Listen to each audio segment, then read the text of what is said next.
अच्छा, बिस्मिल्लाहिर्रहमानिर्रहीम। हम जो है ना वो अब प्रॉपर अपने लेक्चर को कंटिन्यू करते हैं। 18th अमेंडमेंट को हमने डिटेल में पढ़ लिया था, ठीक है।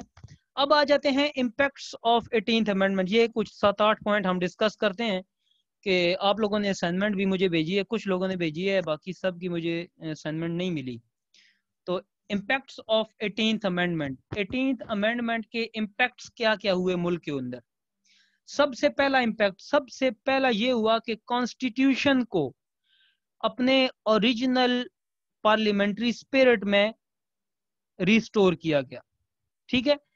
मैंने आपको पहले बताया था कि कॉन्स्टिट्यूशन जो पार्लियामेंट्री पावर्स थी वो जो सारी प्रेसिडेंट के पास थी, अब वो प्राइम मिनिस्टर के पास चली गई।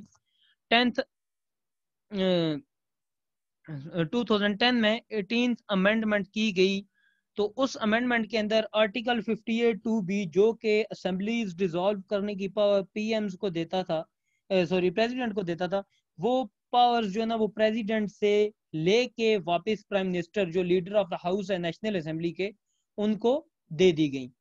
तो हमारा जो ना प्रॉपर कॉन्स्टिट्यूशन जो है ना वो अपने ट्रू स्पिरिट में पार्लियामेंट्री फॉर्म में आ गया, 18th अमेंडमेंट से रिस्टोर कर लिया गया।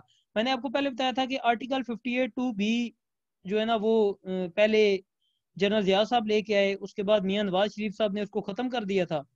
फिर दोबारा परवेज मुशर्रफ साहब आए 2003 में, आर्टिकल 58(2)(b दोबारा इंट्रोड्यूस कर दिया था। और उसके बाद 18th अमेंडमेंट 2010 में आर्टिकल 58(2)(b को दोबारा जो है ना वो डिसॉल्व कर दिया गया। और इस तरह कॉन्स्टिट्यूशन को अपने ट्रू स्पिरिट में पार्लियामेंट्री फॉर्म में ले आया, पार्लियामेंट्री स्पिरिट में ओरिजिनल पार्लियामेंट्री फॉर्म में आ गया। दूसरा जो इम्पैक्ट हुआ सबसे बड़ा वो क्या था कि प्रोविंसेस को पावर दे दी गई, प्रोविंसेस को एम्पावर कर दिया गया। मैंने कल ऑलरेडी डिस्कस किया था लेक्चर में कि जो हमारी दो लिस्ट थी 18th अमेंडमेंट से पहले, एक थी फेडरल एग्जेक्टिव लिस्ट, ठीक है, और दूसरी थी हमारी कंकरेंट लिस्ट। तो सूबों के पास जो है ना वो इख्तियार बहुत ज्यादा कम था। कंकरेंट लिस्ट में जितने भी सब्जेक्ट थे वो सारे या आधे जो है ना वो वफाक के पास थे और आधे सूबों के पास। और जो फेडरल एग्जेक्टिव लिस्ट थी, ठीक है, वो सारी की सारी जो है ना वो sorry federal legislative list, federal legislative list सारी की सारी जो है ना वफाक के अंडर थी, फेडरल के अंडर थी। तो हुआ क्या, 18th अमेंडमेंट में कंकरेंट लिस्ट को खत्म कर दिया गया, ठीक है। और कुछ ऑब्जेक्ट्स जो है ना वो सूबों को दे दिए गए, और कुछ जो है लाइक हेल्थ एजुकेशन वगैरह ये सारे अब प्रोविंसेस के पास आ गए हैं। और जो बाकी जो डिफेंस के हवाले से और बजट के हवाले से ये सारे के सारे जो है ना वो किसके पास चले गए, फेडरल के पास। तो जो दूसरा बड़ा इंपैक्ट हुआ कि सूबों को एम्पावर किया गया। तीसरा जो इसका इंपैक्ट हुआ कि कॉन्स्टिट्यूशनल अपॉइंटमेंट्स को इंस्टीट्यूशनलाइज किया गया। मैंने पहले आपको कल मैंने आपको ऑलरेडी पढ़ाया था कि ये देखें, institutionalization of appointment of caretaker government, ये भी हमारे कॉन्स्टिट्यूशन में है। इंस्टीट्यूशनलाइजेशन ऑफ जुडिशियल अपॉइंटमेंट्स, ये भी हमारे कॉन्स्टिट्यूशन में है। उसके बाद रिकॉन्स्टिट्यूशन ऑफ CCI, ठीक है, काउंसिल ऑफ कॉमन इंटरेस्ट, वो भी था। उसके बाद आपके पास था जो इलेक्शन कमीशन ऑफ पाकिस्तान की अपॉइंटमेंट में जो है ना वो इंस्टीट्यूशनलाइज किया गया। तो ये जितनी भी सारी डील है, मैं आपको बताता हूँ कि ये जितनी भी इलेक्शन कमीशन था, काउंसिल ऑफ कॉमन इंटरेस्ट था, उसके बाद केयर टेकर गवर्नमेंट थी, जुडिशियल अपॉइंटमेंट थी, तो ये जितनी भी अपॉइंटमेंट थी इनको इंस्टीट्यूशनलाइज कर दिया गया। इंस्टीट्यूशनलाइज कैसे कर दिया गया कि कमेटी बनाई गई गवर्नमेंट के मेंबर्स थे, ट्रेजरी बेंचेस से, और जो ना अपोजिशन के कुछ मेंबर्स थे। पीएम और लीडर ऑफ द अपोजिशन जो दोनों नाम है जो वो आगे भेजते थे कमेटी को, और कमेटी जो है ना वो नाम फाइनलाइज करके प्रेसिडेंट को भेजती थी, और प्रेसिडेंट जो है ना वो फिर इस पे सिग्नेचर करते थे। जी पहले जो है ना वो दो लिस्ट थी, एक थी फेडरल लेजिस्लेटिव लिस्ट और कंकरेंट लिस्ट, ठीक है। कंकरेंट लिस्ट में फेडरल को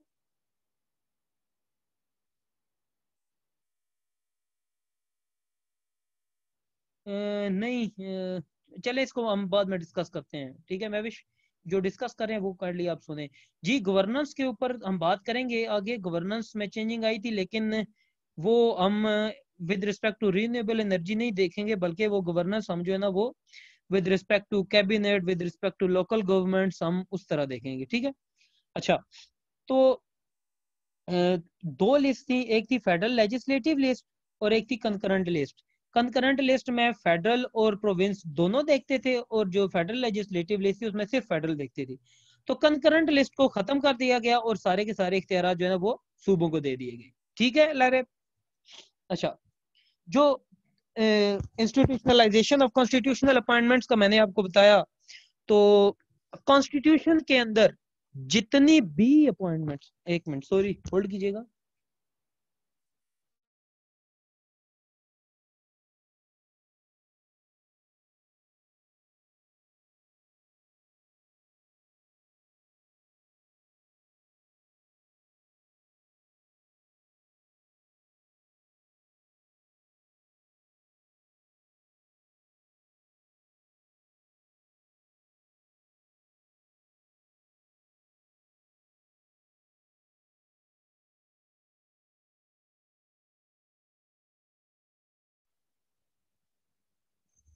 जी स्टूडेंट सॉरी एक कॉल आ गई थी। अच्छा, तो जी जी मैं रिपीट अगेन टू लिस्ट्स, मैं उन लिस्ट्स को रिपीट कर देता हूँ कि वो दो लिस्ट थी 18th अमेंडमेंट से पहले। एक थी फेडरल लेजिस्लेटिव लिस्ट, ठीक है, और दूसरी थी जी कायनात, क्वेश्चनिंग हम एंड पे करेंगे, फिर पता है क्लास का टाइम खत्म हो जाता है। तो सबसे पहली थी फेडरल लेजिस्लेटिव लिस्ट, दूसरी थी concurrent list. Federal legislative list के अंदर जितने भी सब्जेक्ट्स थे उन सब का इख्तियार जो है ना वो फेडरल के पास था, फेडरल कंट्रोल कर रही थी। दूसरी थी फेडरल लेजिस्लेटिव लिस्ट के अलावा कंकरेंट लिस्ट। कंकरेंट लिस्ट में सब्जेक्ट्स ऐसे थे जिनके ऊपर वफाक और प्रोविंस दोनों का कंट्रोल था। अब जो है कंकरेंट लिस्ट को खत्म कर दिया गया, ठीक है, और कंकरेंट लिस्ट को खत्म कर दिया गया, और कंकरेंट लिस्ट के खत्म करने के बाद जो है ना वो ऑब्जेक्ट्स को डिवाइड कर दिया गया और प्रोविंसेस को मुकम्मल इख्तियार दिए गए। प्रोविंसेस के पास जो सब्जेक्ट आ गए हैं उनको अब वफाक नहीं देखता, ठीक है।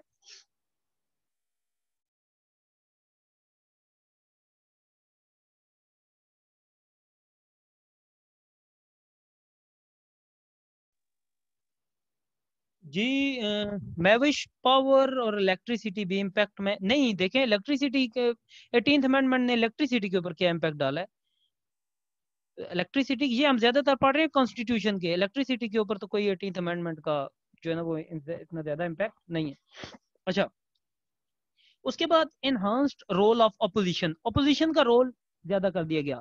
जैसे कि मैंने आपको बताया कि कमेटीज बना दी गई। कमेटीज में ये होता है कि 6 मेंबर होते हैं या 12 मेंबर होते हैं। अगर 6 मेंबर हों तो 3 ट्रेजरी बेंचेस से, 3 जो है वो आ जाते हैं अपोजिशन से।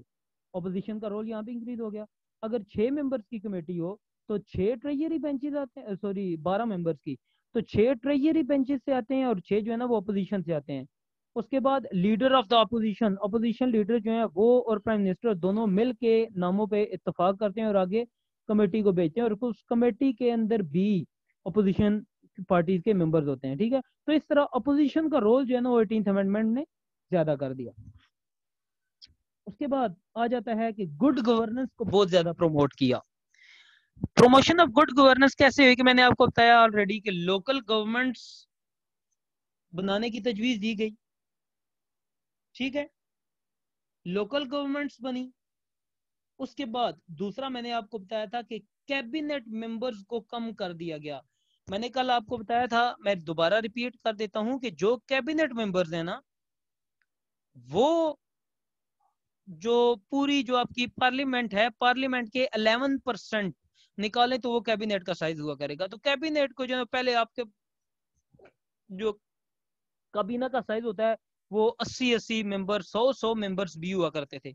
तो अब जो है ना वो उसको कम करके पार्लियामेंट का 11% रख दिया गया है। तो इस तरह यह जो है ना वो गुड गवर्नेंस को बेहतर किया गया, प्रमोट किया गया, और लोकल गवर्नमेंट्स बनी, और लोकल गवर्नमेंट्स की वजह से भी गुड गवर्नेंस काफी ज्यादा प्रमोट हुई। उसके बाद नेक्स्ट जो इम्पैक्ट हम पढ़ते हैं वो है डेमोक्रेटिक वैल्यूज को प्रमोट किया गया।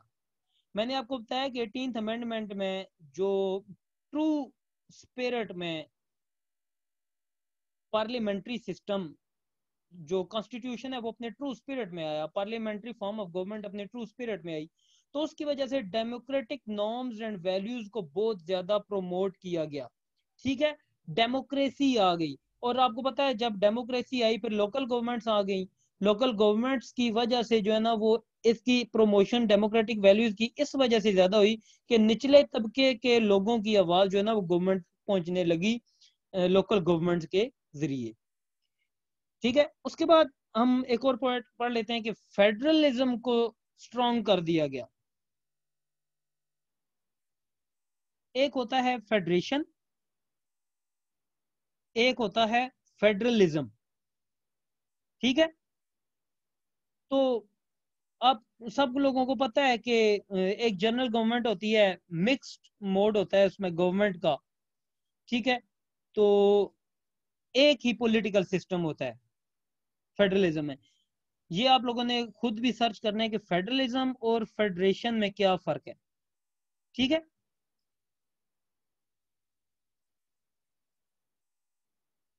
अच्छा, फेडरलिज्म में जैसे एक ही टेरिटरी को दो तरह की गवर्नमेंट कर रही होती है, एक सूबा अपनी कर रहा होता है और गवर्नमेंट जो है ना वो फेडरल की अपनी कर रही होती है।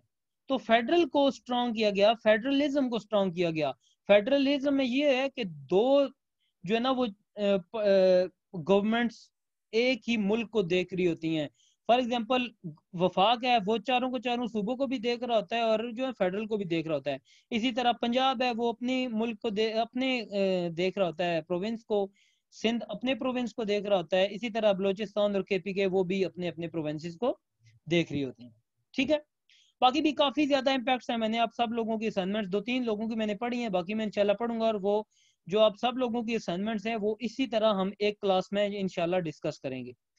तो ये हैं कुछ इम्पैक्ट 7-8। तो समझ आ गया सबको कि इम्पैक्ट्स क्या क्या हैं। मैं भी जॉब पावर और इलेक्ट्रिसिटी की बात कर रही थी, नहीं वो 18th अमेंडमेंट का पावर इलेक्ट्रिसिटी के ऊपर क्या इफेक्ट हो सकता है, वो कोई इफेक्ट उसके पास नहीं। अच्छा, उसके बाद नेक्स्ट पॉइंट हमारा आ जाता है चैलेंजेस टू 18th अमेंडमेंट।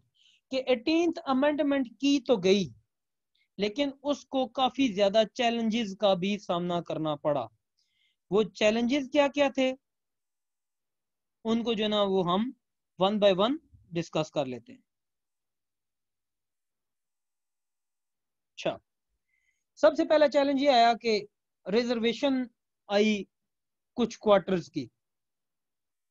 ठीक है, कुछ इंस्टीट्यूशंस थे, ठीक है, जिन्होंने प्रोविंसेस की एम्पावरमेंट को रोका। फॉर एग्जांपल उस वक्त अपोजिशन में थी पीटीआई, केपीके में जो जिनकी गवर्नमेंट थी, और बाकी भी काफी ज्यादा पार्टीज ने जो ना वो रिजर्वेशन शो की। बाजवा डॉक्ट्रिन का आप सब लोगों को पता होगा, तो वो भी यही कहते हैं। तो ये इस तरह डिफरेंट है, मतलब कि ये है कि काफी ज्यादा इंस्टीट्यूशंस का, फॉर एग्जांपल आप इंस्टीट्यूशंस की बात करें तो उसमें नैब भी आ जाती है। ठीक है, और इसी तरह के काफी ज्यादा इदारे हैं, स्पेशली आपकी जो अपोजिशन पार्टी थी उस वक्त की। ठीक है, उन्होंने काफी ज्यादा रिजर्वेशन शो की कि इस तरह प्रोविंसेस को जो ना वो पावर नहीं देनी चाहिए। दूसरा ये है कि 18th अमेंडमेंट की वजह से सूबों में जो आपस में दराड़ पड़ गई ना, ठीक है, काफी ज्यादा इश्यूज थे। तो जो है वो सूबों में जो आपस में दराड़ें बनी, जो डिस्प्यूट्स आए सूबों के अंदर, ठीक है, उसका ये हुआ कि वो सॉल्व अभी तक नहीं हुए। फॉर एग्जांपल अगर कोई वाटर का डिस्प्यूट आ जाता है, ठीक है, HEC के बारे में, हायर एजुकेशन कमीशन के बारे में अगर कोई डिस्प्यूट आ जाता है, ठीक है, या कोई हॉस्पिटल्स का डिस्प्यूट, आपको पता है पिछले कुछ 5-6 महीने पहले जो सिंध में जो हॉस्पिटल्स का रोला पड़ा था, उसमें यह था कि जी जबीर कनेक्शन होगा 18th अमेंडमेंट का। मैंने आपको बताया कि 18th अमेंडमेंट के पूरे पाकिस्तान के अंदर बहुत बड़े इम्पैक्ट हुए। जी जबीर, इशू था असल में बारिश की वजह से है इशू थोड़ा सा। तो अब आवाज आ रही है सबको, अब क्लियर है?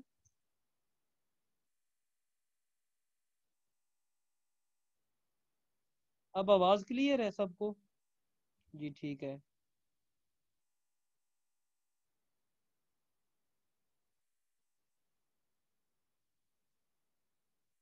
अच्छा ठीक है। तो इसमें यह है कि डिस्प्यूट्स जितने भी आए ना प्रोविंसेस में वो हल नहीं हो सके। सिंध में जो हॉस्पिटल्स का डिस्प्यूट आया था वो जो है ना वो नहीं हल हुआ। उसके बाद जो है ना वो काफी ज्यादा डिस्प्यूट, वाटर डिस्प्यूट, एचईसी के ऊपर जो डिस्प्यूट्स ने, तो काफी ज्यादा इनके डिस्प्यूट थे जो हल नहीं हुए। उसके बाद एक और जो चैलेंज का सामना करना पड़ा इनको कि पॉलिटिकल इंस्टेबिलिटी आ गई। पॉलिटिकल इंस्टेबिलिटी किस तरह की, अभी आप लोगों को पता है कि पीटीआई गवर्नमेंट भी 18th अमेंडमेंट की बात कर रही है। मुस्लिम लीग नून भी वही बातें करती रही जब उनकी गवर्नमेंट थी। और इस तरह जो हमारा जो पॉलिटिकल सिस्टम है वो जो है ना वो स्टेबल नहीं रहा, उनमें काफी ज्यादा इंस्टेबिलिटी आ गई। वो मुल्क को छोड़ के अपने जो है ना वो डिस्प्यूट्स में लग पड़े हैं, वो एक दूसरे को जो है ना वो करने लग पड़े हैं। पीटीआई गवर्नमेंट जो है पीपल पार्टी गवर्नमेंट को कह रही है कि आपने 18th अमेंडमेंट किया, आपने मुल्क का जो है ना सत्यानाश कर दिया। इस तरह की बातें हो रही हैं, तो पॉलिटिकल इंस्टेबिलिटी बहुत आ गई। बजाय इसके कि वो फोकस करें इसके ऊपर, मुल्क के ऊपर, तो वो जो है ना वो अपने डिस्प्यूट्स जो है ना वो ज्यादा बढ़ाई जा रहे हैं। ठीक है।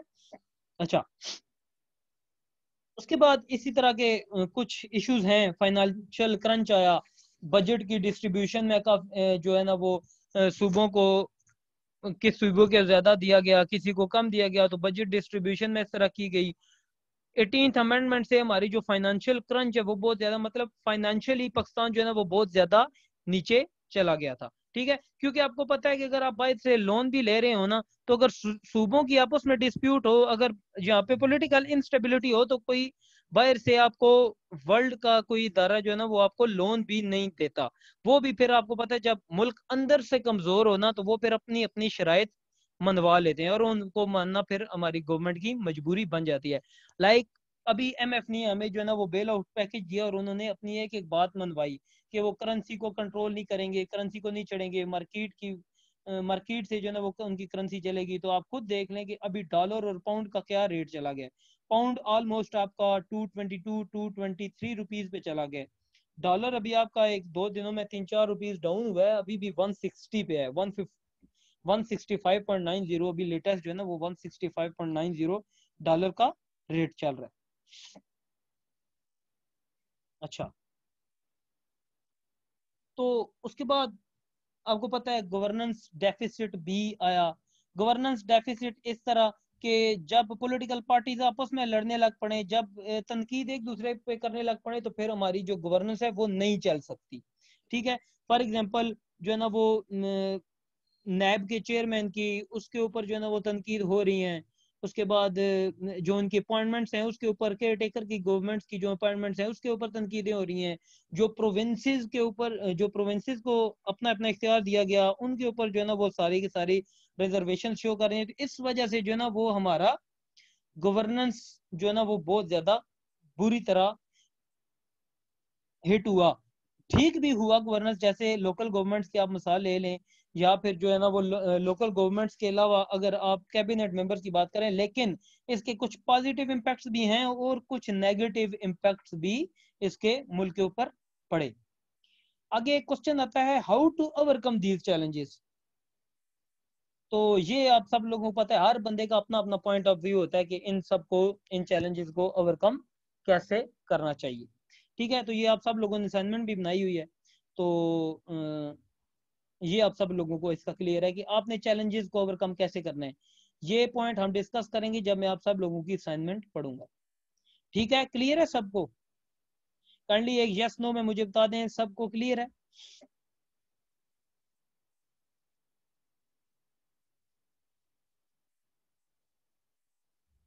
जी ठीक है। ओके ओके हो गया। तो अब इसके बाद हमारा एक नेक्स्ट टॉपिक एक और आता है, इस्लामिक प्रोविजंस इन और कॉन्स्टिट्यूशन ऑफ 1973। तो ये भी हम तकरीबन 40-50 मिनट की मीटिंग रखते हैं। ये मैं अभी रिकॉर्डिंग इसकी ऑफ करता हूँ, लेक्चर में इसको बंद करता हूँ, मैं दोबारा आपको लिंक भेजता हूँ और आप सब लोगों ने दोबारा इसको ज्वाइन करना है, क्योंकि 40 मिनट्स की मैं रिकॉर्डिंग कर रहा हूँ। 40 मिनट्स का ये है कि आपके पास वीडियो आ जाती है, और अगर 40 मिनट से ज़्यादा हो जाए तो वो फिर जो है ना MB ज़्यादा हो जाती हैं। वीडियो रिकॉर्डिंग जो है वो फिर उस